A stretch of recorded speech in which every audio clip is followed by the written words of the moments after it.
Saya nggak gila. Iya. Dari kecil saya udah dikurung. Dikurung sama siapa? Semuanya.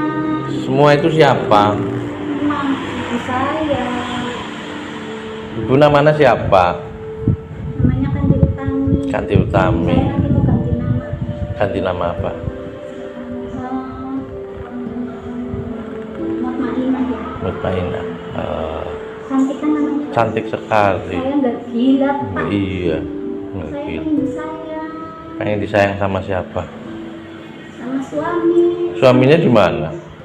Tapi suami saya sering nganggur. Saya nggak sanggup kalau kontraknya habis nganggur lagi. Kontrak apanya? Rumahnya, pekerjaannya? Kerjanya. Oh, Saya mau kenapa? menyelamatkan anak-anak biar nggak hidup susah. Emang hidup susah itu sama siapa?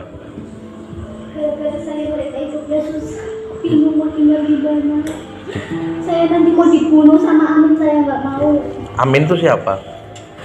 Kakaknya suami saya. Kenapa?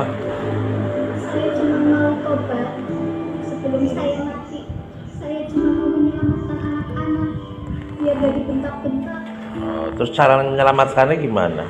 Mending mati aja. Oh, Nggak perlu ngerasain sedih. tapi sekarang sedih sekali, sakit lagi. Gimana? Harus mati biar nggak sakit. Kayak saya dari kecil nggak ada yang tahu saya memendam puluhan tahun.